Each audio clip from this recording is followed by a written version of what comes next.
में सीएम पुष्कर सिंह धामी ने सभी जिला अधिकारियों के साथ की वर्चुअल बैठक। वेरिफिकेशन अभियान तेज करने के निर्देश भी दिए।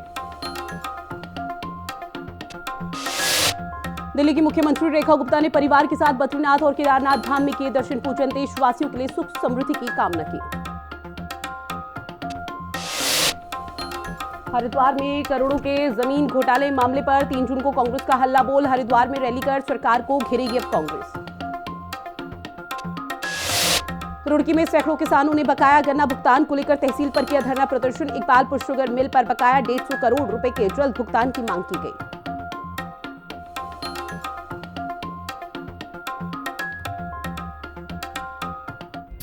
नमस्कार, आप देख रहे हैं अपना उत्तराखंड का एक खास बुलेटिन। मैं हूं आपके साथ ऋतु भंडारी। शुरुआत करेंगे बुलेटिन की, जहां मुख्यमंत्री पुष्कर सिंह धामी ने सभी जिला अधिकारियों के साथ वर्चुअल बैठक की। वर्चुअल बैठक के दौरान मुख्यमंत्री ने सभी जिला अधिकारियों को वेरिफिकेशन ड्राइव को और अधिक प्रभावी और तेजी से संचालित करने के निर्देश दिए हैं। मुख्यमंत्री ने कहा कि अवैध रूप से बनाए गए Aadhaar card, Ayushman card, ration card और अन्य दस्तावेजों के वेरिफिकेशन को लेकर सख्त अभियान लगातार जारी रखा जाए। साथ ही मुख्यमंत्री ने सड़कों के किनारे अवैध अतिक्रमण को हटाने के लिए विशेष अभियान चलाने के निर्देश दिए हैं। मुख्यमंत्री ने 4 धाम यात्रा, मानसून और कोरोना के मद्देनजर भी सभी व्यवस्थाएं चाक चौबंद रखने के निर्देश दिए।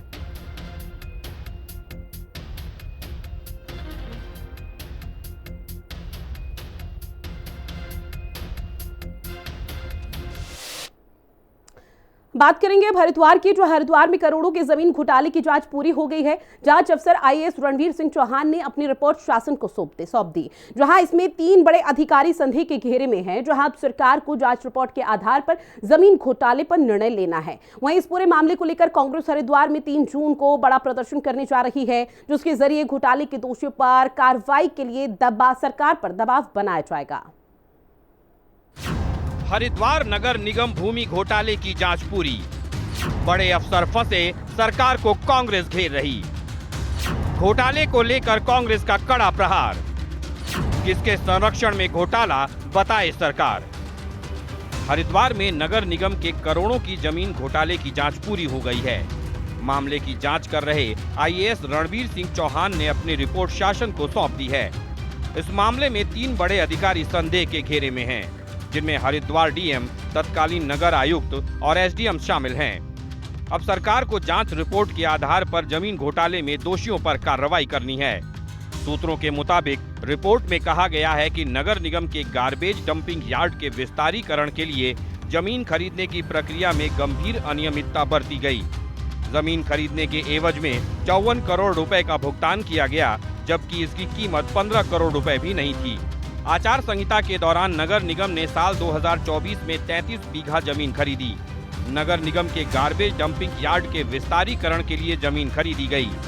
भूमि खरीद से पहले सेक्शन 143 की कार्रवाई कर भू उपयोग बदला गया। 143 की कार्रवाई में नियमों का पालन नहीं किया गया। जमीन के एवज में 54 करोड़ रुपए का भुगतान, कीमत 15 करोड़ रुपए भी नहीं थी।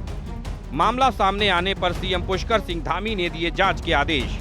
आईएएस अधिकारी रणवीर सिंह चौहान को सौंपी गई जांच। घोटाले में नगर निगम के प्रभारी सहायक नगर आयुक्त किए गए निलंबित।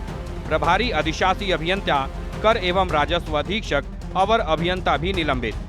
आईएएस रणवीर सिंह चौहान ने जांच पूरी कर रिपोर्ट शासन को सौंपी। जांच रिपोर्ट के अध्ययन के बाद शासन से घोटाले के दोषी बड़े अधिकारियों पर कार्रवाई की उम्मीद जताई जा रही है। वहीं हरिद्वार जमीन घोटाले को लेकर कांग्रेस ने सरकार को घेरने की तैयारी कर ली है। कांग्रेस हरिद्वार में 3 जून को बड़ा प्रदर्शन करने जा रही है। कांग्रेस का कहना है कि पूरे प्रदेश में इसी तरह जमीनों की लूट हो रही है। कांग्रेस ने हरिद्वार जमीन घोटाले में अधिकारियों के साथ ही उन्हें संरक्षण देने वाले सफेद पोशों पर भी कार्रवाई की मांग की है। वहीं बीजेपी का कहना है कि सरकार पहले ही इस मामले में जांच कराकर दोषियों पर कार्रवाई करने जा रही है, लेकिन कांग्रेस इस मुद्दे पर केवल राजनीति कर रही है। पूरे प्रदेश के अंदर इस समय सरकार आकंठ भ्रष्टाचार में डूबी हुई है। पूरा सिस्टम सड़ चुका है, दीमक लग चुका है, और इससे बड़ा उदाहरण नहीं हो सकता कि सारी जांच रिपोर्ट आने के बाद जांच रिपोर्ट सरकार के पास आ गई है, अब तक एक कार्रवाई नहीं हुई। क्यों नहीं कार्रवाई कर रहे आप? किस बात का डर है? हम तो ये कह रहे हैं कि उनके ऊपर, अधिकारियों के ऊपर कार्रवाई करिए, और इन अधिकारियों के पीछे जो सफेद पोश लोग हैं, जिनके संरक्षण में हुआ है, उनके खिलाफ भी कार्रवाई करिए। कांग्रेस पार्टी तो इस मामले को छोड़ेगी नहीं। हम लोग इसको अंजाम तक पहुंचाएंगे। कांग्रेस पार्टी कल हरिद्वार में प्रदर्शन करेगी और उसके बाद हम पूरे प्रदेश के अंदर भी इस मामले को सड़कों पर भी उठाएंगे। सदन जब होगा तो सदन में भी उठाएंगे। आप सरकार की मंशा पर सवाल नहीं खड़ा करना चाहिए। सरकार के सामने जैसे ही विषय आया, सरकार ने उसको तत्परता से लिया और उसके बाद उस पर जांच बिठाई और आज किसी को बख्शा नहीं जा रहा है। उसमें जितने भी नाम आ रहे हैं सबके सब जांच रिपोर्ट में तय है, तो सरकार उस पर निर्णय लेगी। आप ये देखिए कि समय पर चीज़ें पकड़ में आई हैं और उस पर समय पर निर्णय भी होगा। हरिद्वार जमीन घोटाले में प्रथम दृष्टया दोषी अधिकारियों पर कार्रवाई की गई और अब आईएएस रणवीर सिंह चौहान की जांच रिपोर्ट के आधार पर घोटाले में बड़े अधिकारियों पर गाज गिरने के आसार हैं। लेकिन मामला यहीं पर थमता नहीं दिख रहा। कांग्रेस इस घोटाले में शामिल सफेदपोशों के नाम सामने लाने को सरकार पर हल्ला बोलने जा रही है। देखना होगा कि करोड़ों के इस जमीन घोटाले में बड़े अफसरों पर कार्रवाई होती है या अध्ययन के नाम पर जांच रिपोर्ट ठंडे बस्ते में डाल दी जाती है। देहरादून से संवाददाता दीपिका भंडारी, शुभांगी भट्ट और हरिद्वार से संवाददाता सचिन कुमार के साथ ब्यूरो रिपोर्ट, हिंदी खबर। अब बात करेंगे अगली बड़ी खबर की, जहां केंद्रीय मंत्री नितिन गडकरी का आज उत्तराखंड का दौरा है। निजी विश्वविद्यालय के दीक्षांत समारोह में शिरकत करेंगे केंद्रीय मंत्री, जहां कार्यक्रम में मुख्यमंत्री पुष्कर सिंह धामी भी शामिल होंगे। बड़ी खबर, उत्तराखंड में रोपवे कार्यों की समीक्षा भी इस दौरान की जाएगी सीएम पुष्कर सिंह धामी की तरफ से। तो बड़ी खबर लगातार आप तक जानकारी साझा कर रहे हैं केंद्रीय मंत्री नितिन गडकरी के उत्तराखंड दौरे को लेकर, जहां आज वो देवभूमि पहुंचेंगे और निजी विश्वविद्यालय के दीक्षांत समारोह में शिरकत करेंगे। लगभग उनके दौरे को लेकर सभी तैयारियां पूरी हो चुकी हैं और जब इस कार्यक्रम में आपको बता दें केंद्रीय मंत्री मौजूद रहेंगे तो उस दौरान माना जा रहा है कि मुख्यमंत्री पुष्कर सिंह धामी की भी उपस्थिति देखने को मिल पाएगी।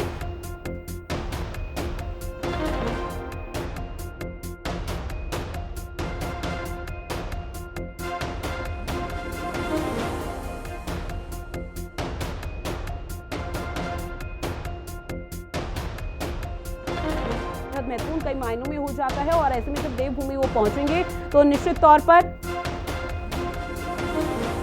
सभी तैयारी फिलहाल पूरी हो चुकी हैं।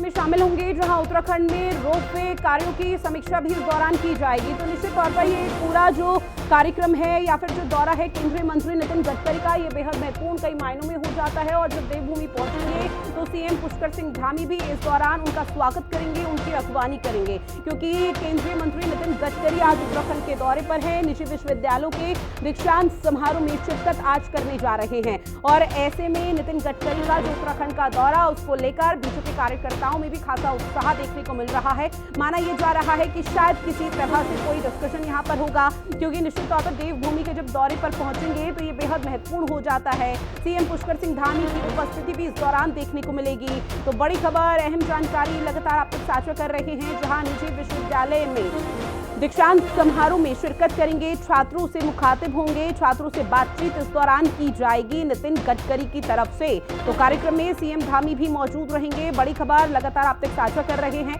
आज उत्तराखंड के दौरे पर नितिन गडकरी हैं, निजी विश्वविद्यालय के दीक्षांत समारोह में शिरकत करेंगे, साथ ही सीएम धामी भी इस दौरान मौजूद रहेंगे और इस पूरे कार्यक्रम को लेकर रोपवे की समीक्षा भी इस दौरान की जानी है।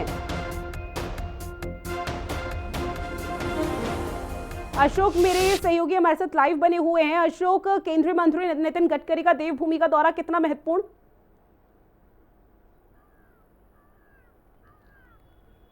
बिल्कुल रीतू, देखिए आपको बता दूं, आज एक निजी विश्वविद्यालय का 12वां दीक्षांत समारोह है जिसमें मुख्यमंत्री पुष्कर सिंह धामी प्रतिभाग करेंगे। लेकिन अगर हम बात करें मुख्य अतिथि के तौर पर, केंद्रीय सड़क परिवहन मंत्री नितिन गडकरी आज इस दीक्षांत समारोह में मुख्य अतिथि के तौर पर रहेंगे। और देखा जाए तो आज का उत्तराखंड का उनका ये दौरा एक तरह से महत्वपूर्ण इसलिए भी है क्योंकि आज के दीक्षांत समारोह में जहां नितिन गडकरी मुख्य अतिथि के तौर पर होंगे तो वहीं उनको डायरेक्टरेट यानी कि डॉक्टर ऑफ साइंस की उपाधि से भी अलंकृत किया जाएगा। विश्वविद्यालय की ओर से ये इसलिए किया जा रहा है क्योंकि देखिए जिस तरीके से नितिन गडकरी ने नेशनल हाईवेज बनाए हैं, विश्व स्तर पर जाकर के एक्सप्रेसवे बनाए हैं और जिस तरीके से अपने विभाग से संबंधित कई महत्वपूर्ण कार्यों को आज अंजाम दिया है, उनको बेहतर तरीके से किया गया है और उनके कामों को लेकर ना सिर्फ देश में बल्कि विश्व भर में भी आज उनके कार्यों की जिस तरीके से प्रशंसा होती है, उसी को लेकर के ये महत्वपूर्ण निर्णय जो है विश्वविद्यालय की ओर से लिया गया है।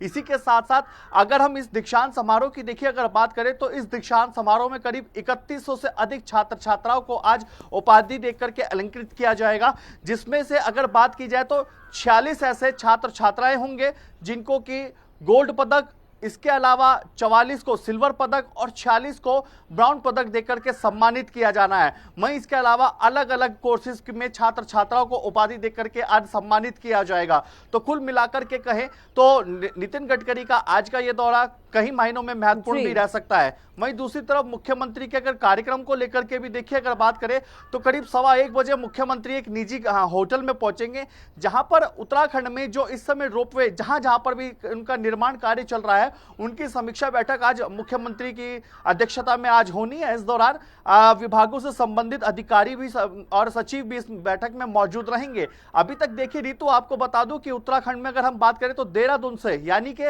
राजधानी से लेकर के मसूरी तक पहाड़ों की रानी कहे जाने वाली वहां पर इस समय अभी रोपवे निर्माण कार्य चल रहा है और उसमें कितनी प्रोग्रेस अब तक हो चुकी है उसको लेकर के पूरा फीडबैक अधिकारियों से और विभागीय सचिव से यहां पर मुख्यमंत्री लेंगे।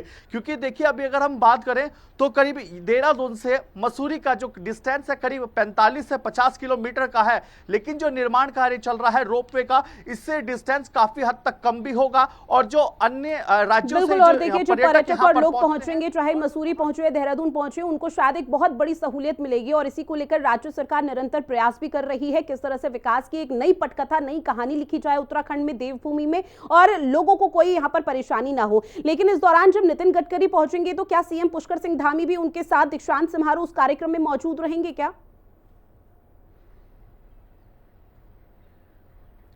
बिल्कुल ऋतु, देखिए मैं आपको पहले ही ये बता चुका हूं कि जिस तरीके से आज के इस दीक्षांत समारोह में मुख्य अतिथि के तौर पर नितिन गडकरी रहेंगे, लेकिन उसके साथ साथ मुख्यमंत्री पुष्कर सिंह धामी, शिक्षा मंत्री धन सिंह रावत और विश्वविद्यालय के कुलपति और स्टाफ के साथ कई ऐसे जो शिक्षक हैं वो भी आज के इस दीक्षांत समारोह में मौजूद रहने वाले हैं। और दीक्षांत समारोह को लेकर के तमाम जो छात्र हैं, करीब 3100 से अधिक छात्र छात्राओं को आज पदक देकर के और इसके अलावा उपाधि देकर के उनको सम्मानित किया जाना है। तो निश्चित तौर पर जरूर कहा जा सकता है कि आज एक निजी विश्वविद्यालय का 12वां दीक्षांत समारोह में एक अलग ही तस्वीरें निकल करके सामने जरूर आएंगी। ठीक है अशोक, जानकारी साझा की उसके लिए बहुत शुक्रिया। बात करेंगे अगली खबर की, जहां पिछले एक महीने में केदारनाथ में 200 करोड़ रुपए का कारोबार हुआ है। अब इसको लेकर सरकार ने अपनी पीठ थपथपाई है। तो वहीं दूसरी ओर कांग्रेस पार्टी का यह कहना है कि इस साल पिछले साल की अपेक्षा में कम श्रद्धालु पहुंच रहे हैं, जिस पर बीजेपी विधायकों का कहना है कि सरकार जो आंकड़े पेश करती है वो ऑथेंटिक होते हैं, सही होते हैं। ऐसे में लोगों को सरकार की बात पर विश्वास करना चाहिए। मैंने भी न्यूज़ सुनी है और अभी तो यात्रा प्रारंभ हुई है, तो पिछले वर्ष की तुलना में अभी यात्री अधिक आए हैं, जो इनरोलमेंट हुए हैं वो ज़्यादा हुए हैं। तो ये अनुमान लगाया जा रहा है कि इस बार यात्रा 60 लाख से पार जाएगी। भाई अनुमान ही लगाया जा सकता है, बाकी आंकड़े तो जब यात्रा का समय समाप्त हो जाएगा उसके बाद आएगी। लेकिन जो अनुमान लग रहा है, जिस प्रकार से ऑफलाइन ऑनलाइन हमारे रजिस्ट्रेशन हो रहे हैं, उसके हिसाब से ये कहा जा सकता है कि इस बार 60 लाख से ऊपर यात्रा जा रही है। और जहाँ तक 200 करोड़ का से अधिक का व्यापार का प्रश्न है, तो निश्चित तौर पर आंकड़े विपक्ष नहीं दे सकता है, आंकड़े सरकार ही दे सकती है, क्योंकि आंकड़े इकट्ठे करने का जो लीगल सोर्स है वो गवर्नमेंट के पास है। तो गवर्नमेंट के जो आंकड़े उसी को रिलाई करना चाहिए। विपक्ष ने आरोप लगाने में अपनी बात कहेगा, वो कभी उसको जस्टिफाई थोड़ा ना करेगा। वो तो यही कहेगा साहब ये गलत बोल रहे हैं, लेकिन वो बोले। मेरा आपसे भी, आम जनता से भी अनुरोध है। वहीं पर्यटक नगरी रानीखेत एक बार फिर से मौसम में बदलाव देखने को मिला है, जहां सुबह धूप के बाद दोपहर में तेज हवा के साथ बारिश हुई है, जिससे तापमान में गिरावट के आने के कारण लोगों को गर्म कपड़े भी अब निकालने पड़ गए हैं।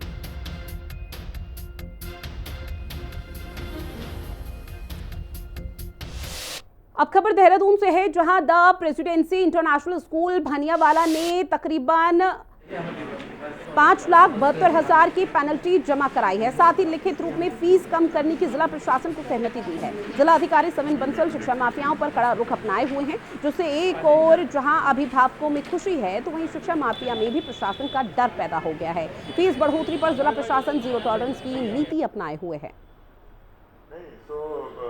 इनको बता देना, मंत्री जी को भी बता देना।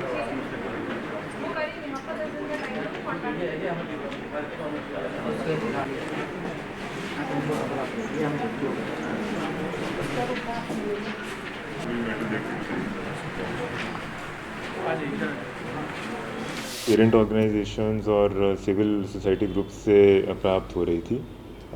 ऑनरेबल सीएम के स्ट्रिक्ट डायरेक्शंस थे कि किसी भी ग्राउंड पर हमारे स्टूडेंट्स का और उनके पेरेंट्स का, अभिभावकों का शोषण नहीं होना चाहिए।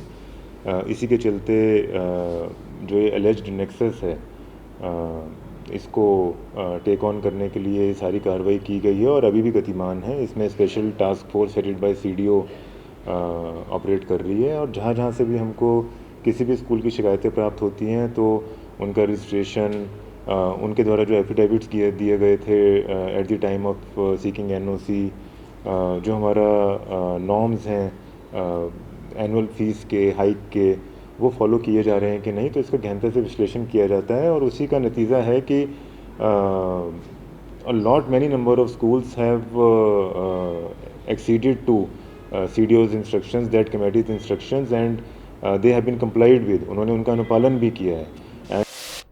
वहीं उत्तराखंड में मौसम का मिजाज पूरी तरह से बदल चुका है, जहां प्रदेश के पर्वतीय और मैदानी जिलों में कहीं कहीं गरज के साथ बारिश होने की संभावना जताई गई है, जिसके लिए येलो अलर्ट जारी किया गया है। तो वहीं इन क्षेत्रों में तेज झोंकेदार हवाएं भी चल सकती हैं, जिससे लोगों की परेशानियां बढ़ सकती हैं। देहरादून मौसम विभाग के मुताबिक उत्तराखंड के पर्वतीय जनपदों के कई स्थानों और मैदानी जनपदों के कुछ स्थानों में हल्की से मध्यम बारिश गरज के साथ हो सकती है। वहीं आपको बता दें कि पिथौरागढ़ और बागेश्वर जनपदों में कहीं कहीं भारी बारिश होने का भी अनुमान जताया गया है।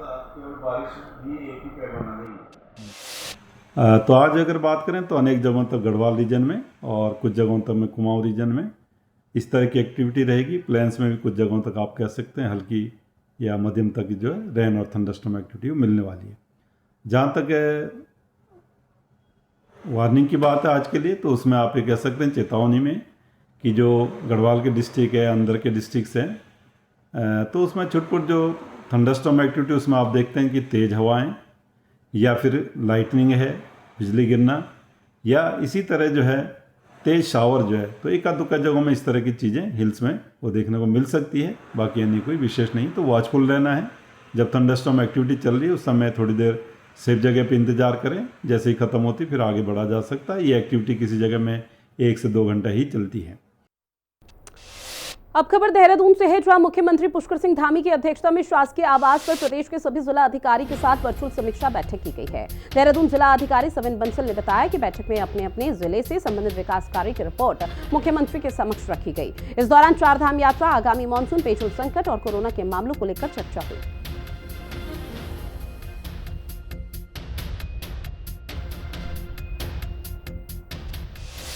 वहीं भीषण गर्मी के बीच मौसम विभाग ने बारिश का अलर्ट जारी किया है, जो कि धरातल पर भी देखने को मिल रहा है। अब इसी तरह से मौसम विभाग समय समय पर बारिश और बर्फबारी की संभावना जरूर जताता है, लेकिन क्या बादल फटने की स्थिति का अनुमान भी पहले से लगाया जा सकता है? इस सवाल का जवाब देते हुए मौसम विभाग के निदेशक डॉक्टर विक्रम सिंह ने बताया कि बारिश का अमाउंट देखकर लोगों को सतर्क किया जाता है। भारी से भारी बारिश की संभावना जताई जाती है। देहरादून, नैनीताल और पौड़ी जैसे क्षेत्रों में मानसून आता है तो ऐसी रेंज मिलती है, जो कि नाउ कास्ट में पता लगाया जा सकता है। जहाँ तक बात है क्लाउड बर्स्ट में, तो नाउ कास्ट में उसको हम लोग काफ़ी हद तक कवर करने की कोशिश कर रहे हैं और लोगों को मैसेज वगैरह भी इसमें मिल जाते हैं। तो यही है कि जो ये चीज़ें होती हैं शॉर्ट ड्यूरेशन में डेवलप होती हैं और इसको अगर आप पहले से देखें, जो मॉडल प्रिडिक्शन है 3 दिन 4 दिन पहले, तो आपका जो हैवी रेन्स वगैरह तो दिखाएगा, लेकिन ऐसा नहीं बता रहा हो कि आपको विदिन आवर इतनी रेन मिल जाएगी, ऐसी चीज़ उसमें नहीं दिखेगी। तो वो चीज़ जो नाउ कास्ट में वो हम कवर करने की कोशिश करते हैं कि जब वहाँ डेवलपमेंट किसी एरिया पे इस तरह के हो रहे हैं और रेनफॉल अमाउंट भी, इसका जो रन रेट है वो काफ़ी अच्छा है, तो उस दौरान फिर जो है इन चीज़ों को बता दिया जाएगा कि हाँ यहाँ पे लोग सतर्क हो जाएं। तो यही है कि मैंने उसमें रहता कि भाई आपको जब मैसेज मिले तो एकदम आप एक्ट करें, तो ये चीज़ रहेगी। वहीं काशीपुर कोतवाली परिसर में पुलिस अधीक्षक अभय सिंह की मौजूदगी में बकरा ईद के संबंध में पीस कमेटी की बैठक आयोजित की गई। बैठक में एसपी ने पशुओं की खुले में कुर्बानी न देने की हिदायत दी है। वहीं एसपी ने कहा कि कुर्बानी खुले में न करें और अवशेष गड्ढों में दफन करें। कोई भी व्यक्ति प्रतिबंध पशुओं की कुर्बानी नहीं करे और कुर्बानी करते समय रील बनाकर सोशल मीडिया पर वायरल न करे, क्योंकि यह अपराध है।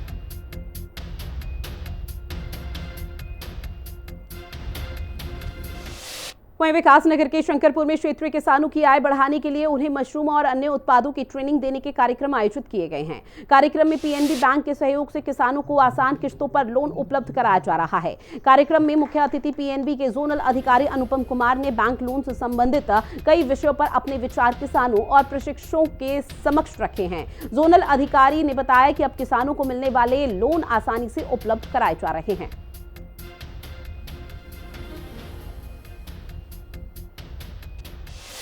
बात अगली खबर की, जहां Uttarakhand forestry training academy Haldwani से आए 61 आरक्षी प्रशिक्षुओं ने धनौल्टी में इको पार्क का शैक्षिक भ्रमण किया। इस दौरान प्रशिक्षुओं की तरफ से इको पार्क सचिव मनोज उनियाल ने विस्तृत जानकारी दी है, तो वहीं पार्क की स्थापना, संचालन और जन सहभागिता आधारित विकास मॉडल की विस्तृत जानकारी दी गई। इको पार्क के प्रबंधन और सामुदायिक सहभागिता से प्रशिक्षु बेहद प्रभावित नजर आए। निर्माण हुआ था उस समय तत्कालीन डीएफओ जो थे वो बैनर्जी साहब तक बैठे रहते थे।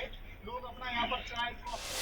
लक्सर के रायसी में बिजली की हाई पावर लाइन की चपेट में आने से एक युवक की दर्दनाक मौत हो गई। मृतक युवक खरंजा कुतुबपुर का रहने वाला था, जहां मृतक युवक भवन निर्माण कार्य में मजदूरी का काम कर रहा था। मौके पर पहुंची पुलिस ने शव का पंचनामा भरकर पोस्टमार्टम के लिए भेज दिया।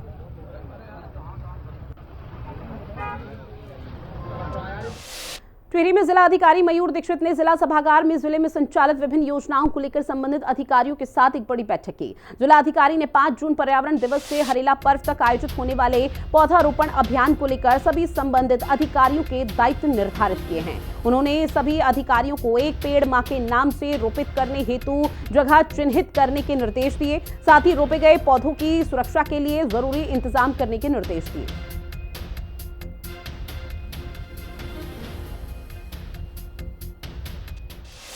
बात अगली खबर की, जहां रविवार को कांग्रेस ने हल्द्वानी में जय हिंद रैली आयोजित की। इस दौरान मंच से कांग्रेस के वरिष्ठ नेता रणजीत रावत ने कुछ ऐसा कह दिया कि अब वो चर्चा का विषय बन चुका है। दरअसल पूर्व विधायक रणजीत रावत मंच से अपने नेताओं को ही सलाह देते हुए नजर आए। उन्होंने अपने नेताओं पर कटाक्ष भी किया। रणजीत रावत ने कहा कि पहाड़ी उत्पादों को सोशल मीडिया में प्रचारित करने से कांग्रेस को कुछ हासिल होने वाला नहीं है। अगर जनता के बीच अपनी मौजूदगी दर्ज करानी है तो जनहित से जुड़े मुद्दों को लेकर एकजुटता से सड़कों पर उतरना पड़ेगा। वहीं कांग्रेस के नेता रणजीत रावत के इस बयान से असहज अब कांग्रेस पार्टी नजर आ रही है। कांग्रेस प्रदेश उपाध्यक्ष सूर्यकांत धस्माना ने कहा कि सार्वजनिक मंचों पर इस तरीके की टिप्पणी नहीं होनी चाहिए। हम बंद हॉलों में बैठ करके बयान दे दें, हम सोशल मीडिया पे कुछ डाल दें, मन की बात, तन की बात, काफल की बात या हिसालों की बात, उससे कुछ नहीं होने वाला है। सड़क में निकल करके संघर्ष करना पड़ेगा। मैं कहना चाहता हूं अपने प्रदेश अध्यक्ष करण मेहरा जी से, अपने राष्ट्रीय नेतृत्व से कि आइए आप अगुवाई कीजिए, हम संसाधन जुटाएंगे, हम सड़कों पर निकलेंगे। चाहे आप 1 किलोमीटर से लेके 1000 किलोमीटर, 5000 किलोमीटर, जितना कहे हम चलने को तैयार हैं। दिन रात संघर्ष करने को तैयार है। कांग्रेस का एक एक कार्यकर्ता संघर्ष करने को तैयार है। बस शर्त एक है कि जो हमारे नेता राहुल गांधी ने हमें सड़क का रास्ता दिखाया है, भारत जोड़ो यात्रा से या न्याय यात्रा से, रास्ता हमें वही पकड़ना है। व्यक्तिगत मामलों में और व्यक्तिगत टिप्पणियों पे मैं टिप्पणी नहीं करता। कुल मिलाकर के जो हमारी जय हिंद रैली थी वो सफल रही। अब नेताओं का आपस में छोटा मोटा जो मतभेद है, ये मैं इस बात को निश्चित तौर पे स्वीकार करता हूँ कि सार्वजनिक मंचों पर एक दूसरे के ऊपर टिप्पणियाँ नहीं होनी चाहिए। बात अगली खबर की, जहां उत्तर प्रदेश और उत्तराखंड के बीच 25 सालों से चल रहा परिसंपत्ति का मामला, अब ये विवाद अभी तक सुलझा नहीं है। आपको बता दें कि अब इस पूरे मामले पर एक बार फिर से इस दिशा में प्रयास किए जाने की संभावना बनाई जा रही है। जल्द ही उत्तराखंड के मुख्यमंत्री पुष्कर सिंह धामी यूपी सीएम योगी आदित्यनाथ से मुलाकात करेंगे। इस पर कांग्रेस के प्रदेश उपाध्यक्ष सूर्यकांत धस्माना ने कहा कि केंद्र, यूपी और उत्तराखंड में बीजेपी की सरकार है, ऐसे में अभी तक परिसंपत्ति बंटवारे का काम हो जाना चाहिए था। सूर्यकांत धस्माना ने कहा कि योगी आदित्यनाथ उत्तराखंड में जन्मे हैं, इसलिए उन्हें बड़ा दिल दिखाना चाहिए। साथ ही केंद्र को भी उत्तर प्रदेश को राजी करना चाहिए कि उत्तराखंड का जो हिस्सा है वो उत्तराखंड को दिया जाए।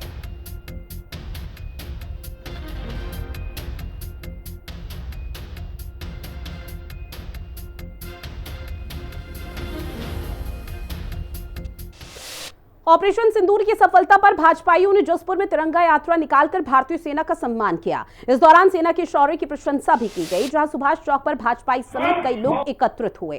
तिरंगा यात्रा के प्रभारी कैलाश पंत के नेतृत्व में तिरंगा यात्रा की शुरुआत की गई। तिरंगा यात्रा नगर के मुख्य मार्ग पर होते हुए सुभाष चौक पर पहुंची, जहां यात्रा का समापन किया।